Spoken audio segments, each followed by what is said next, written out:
আসসালামু আলাইকুম। আজকে আমরা পঞ্চম শ্রেণীর যেই অধ্যায়টা আছে, নবম অধ্যায়, এই অধ্যায়ের একটা বিষয় যেটা লাভ ক্ষতি নিয়ে কথা বলবো। আমরা লাভ ক্ষতির অঙ্কগুলো আমাদের করতে হবে। তো এই লাভ ক্ষতির অঙ্ক করার আগে কয়েকটা বিষয় আমরা প্রথমে জেনে নিব। আসো প্রথমে নিজের মতো করে জিনিসটা আগে বোঝার চেষ্টা করি।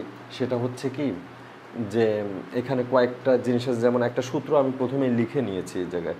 ঠিক আছে, সূত্রটা লিখলাম কি, যে আসল সমান সমান, আসল সমান সমান, প্রথমে আসল কি এগুলো বোঝার প্রথমে দরকার নাই।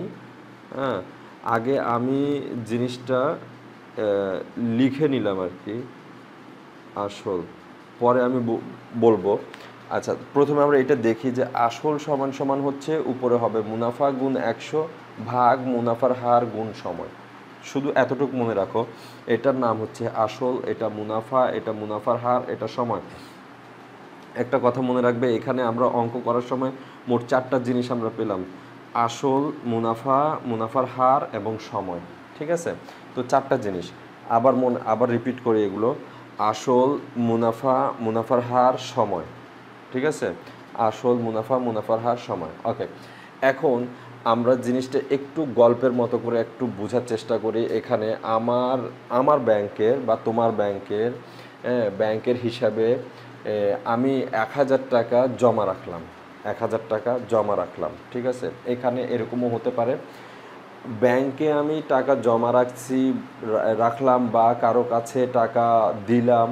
ঠিক আছে, অথবা কারো কাছ থেকে নিলাম, অথবা ব্যাংক থেকে ঋণ নিলাম। এই যে প্রথম একদম স্টার্টিংয়ে প্রথমে যেই টাকাটা আমি দিলাম বা নিলাম, ওই টাকাটার নাম হচ্ছে আসল। এই যে টাকাটার নাম হচ্ছে, এটার নাম হচ্ছে আসল। ঠিক আছে, বুঝতে পেরেছো তো? তো এটার নাম হচ্ছে আসল। এখন ওই টাকা জমা রাখার পর ম্যানেজার আমাকে বলল কি, যে আপনি তো আমার পরিচিত, তো আপনাকে একটা কথা বলি, আপনি যে টাকাটা এখানে জমা রাখলেন, এটা যদি 1 বছর পর্যন্ত যদি না উঠান, 1 বছর পরে যদি উঠান, তবে ব্যাংক আপনাকে 10% মুনাফা দিবে, 10% মুনাফা দিবে। ঠিক আছে, তো এখানে এখানে আমরা এতটুকু পর্যন্ত আসি। এখানে একটা কথা তিনি বললেন, সেটা হচ্ছে যে 1 বছর পর্যন্ত আমাকে অপেক্ষা করতে হবে, 1 বছর পর্যন্ত অপেক্ষা করতে হবে। তার মানে এটা হচ্ছে সময়, এটা হচ্ছে সময়। দেখছো, আমরা এখানে মুনাফা পেয়ে গেলাম, এখানে সময়টাও পেয়ে গেলাম। এই যে এটা হচ্ছে সময়। ওকে, এটা এটা তাহলে এখানে আসতেছে। তো আর এরপর বলতেছে কি, যে 1 বছর অপেক্ষা করার পর আমি 10% মুনাফা পাবো, 10% আমাকে দেবে। কত পাবে সেটা বলে নাই, মানে কত পাবে সেটা বের করে বলে নাই। এটা বলতেছে যে 10% অথবা 5% বলতে পারে, 6% বলতে পারে। তবে একটা জিনিস কি, মানে মনে রাখার সবচেয়ে সহজ পদ্ধতি হচ্ছে, যেহেতু এখানে পার্সেন্টেজ আছে, পার্সেন্টেজ থাকলে, এইভাবে পার্সেন্টেজ দেওয়া থাকলে আমরা বুঝে নিব যে এটা হচ্ছে মুনাফার হার, এটা হচ্ছে মুনাফার হার। আর এর আগে আমরা পেয়েছিলাম কি, এই যে সময়, এই যে 1 বছর, 1 বছরটা হচ্ছে সময়। ওকে, 1 বছরটা হচ্ছে সময়, আর পার্সেন্টেজ যেটা দেওয়া আছে এটা হচ্ছে মুনাফার হার। আচ্ছা, এখন যদি আমরা 1000 টাকা 1 বছরে, মানে 10% যদি মুনাফা বের করি, 1000 টাকার উপরে 10% মুনাফা কিভাবে বের করি? 1000 টাকার উপরে 10%, মানে 1000 টাকা এর 10%, হ্যাঁ, 10%, হ্যাঁ, বা শতকরা 10। তো এটা হলে আমরা এটা কি করতে পারি? এটা করতে হবে আমাদেরকে ঠিক এইভাবে, তাই না? হ্যাঁ, এই যে, ওকে, তো এটা যদি আমরা কেটে দেই, তাহলে আমরা পাচ্ছি কত এখানে? 100। ঠিক আছে, তো তা আমরা ওই যে 10% মুনাফা, মানে হচ্ছে আমরা মুনাফাটা পাচ্ছি কত? 100 টাকা, 100 টাকা। এই পার্সেন্টেজটাকে ক্যালকুলেট করে যখন আমরা মুনাফাটা বের করি, হ্যাঁ, এখানে পার্সেন্টেজ থাকবে না, আর মুনাফাটা বের হয়ে যাবে, তখন এটা ডাইরেক্ট সরাসরি হয়ে যাবে এটা মুনাফা। সরাসরিটা কি হয়ে গেল? মুনাফা। এর মানে এই 100 টাকাটা হচ্ছে এই মুনাফা। ওকে, তো তো তাহলে একটা জিনিস খেয়াল করো, আমি প্রথমেই বলেছিলাম যে এখানে আমরা অঙ্ক করার সময় এখানে যে চারটা জিনিস আমাদেরকে খেয়াল করতে হবে, একটা হচ্ছে আসল আসল খেয়াল করতে হবে, মুনাফা আছে কি না, মুনাফার হার আছে কি না, সময় আছে কি না, চারটা জিনিস। ওকে, তো চারটা জিনিস আমরা এই যে গল্পের মাধ্যমে এখানে আমরা পেয়ে গেলাম। প্রথমে আমি টাকা জমা রেখেছিলাম বা টাকা নেই বা দেই, প্রথমে যে টাকাটা আমরা লেনদেন করি সেটাই হচ্ছে আসল টাকা, মূল টাকাটা। ওকে, এরপরে কয় বছর আমাকে ব্যাংকে রাখতে বললো, 1 বছর বা 2 বছর, এটা হচ্ছে সময়। হ্যাঁ, এরপরে কত পার্সেন্ট দিবে, মানে পার্সেন্ট বের করে নাই কিন্তু বলতেছে যে এত পার্সেন্ট মুনাফা দিব, এই যে পার্সেন্টেজ থাকলে তখন এটা হয়ে গেল কি মুনাফার হার। আর ওই পার্সেন্টেজটা বের করে দিয়ে যদি বলে যে এত টাকা মুনাফা, তার মানে এটাই হচ্ছে আমাদের মুনাফা। ঠিক আছে, তো এটা আমরা এতটুকু বুঝতে পারলাম।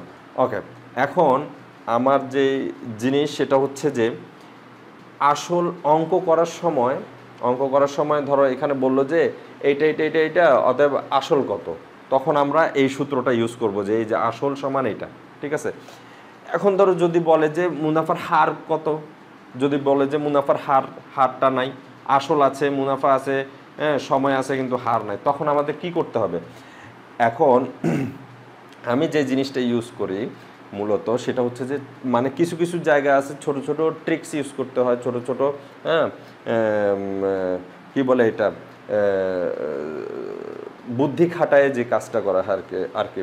তো এটা আমরা কি করব, এখানে একটা জিনিস করব, একটা খেয়াল করো, এখানে যদি বলি মুনাফার হারটা বের করতে হবে, তখন আমরা কি করব, কোনো কিছু চেঞ্জ করার দরকার নেই, শুধু মুনাফার হারটাকে এখানে আসলটাই পাশে, শুধু এই মুনাফার হারটাকে শুধু চেঞ্জ করে দেবো। ঠিক আছে, মুনাফার হারটা চলে আসবে এখানে, আসলটা চলে যাবে এখানে। ওকে, হ্যাঁ, এভাবে কিভাবে সেটা করা যায় এবার দেখো। এই যে মুনাফার হারটা যদি এই পাশে চলে আসে, মুনাফার হার সমান সমান কি হবে, উপরে যা আছে তাই, মুনাফা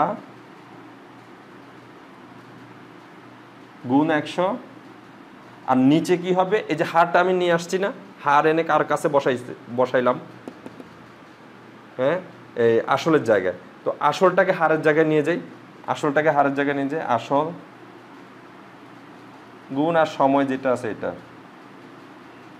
দেখলে তো এখন একদম সোজা এটা। মুনাফার হার যদি বের করতে হয়, আমি মুনাফার হারটা এখানে নিয়ে এসে আসলটাকে ওর জায়গায় বসে দিব, শেষ।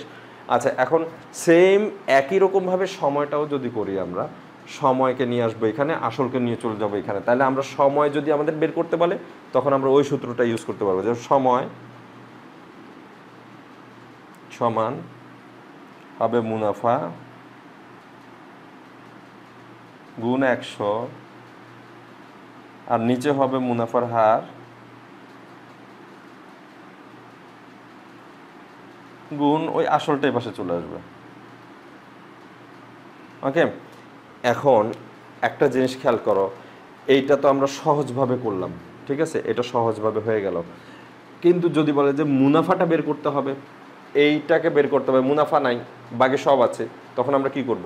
তো এটাও করার জন্য আমাদেরকে প্রথমে কি করতে হবে, মুনাফাটাকে তো এই পাশে আনতে হবে, তাই তো। তো প্রথমে মুনাফাটাকে সরাই ফেলি এখান থেকে, মুনাফাকে সরাই ফেললে তাইলে আর কি আছে এখানে, কি আছে জিনিসটা, 100 আছে উপরে, আর নিচে আছে মুনাফার হার আর সময়, এই তো। তো এটাকে আমরা উল্টো করে দিই, 100কে নিচে আর এটাকে উপরে, সমান সমান এই মুনাফা এই পাশে চলে আসছে না, সমান সমান নিচে 100 চলে গেল, আর উপরে চলে গেল এটা মুনাফার হার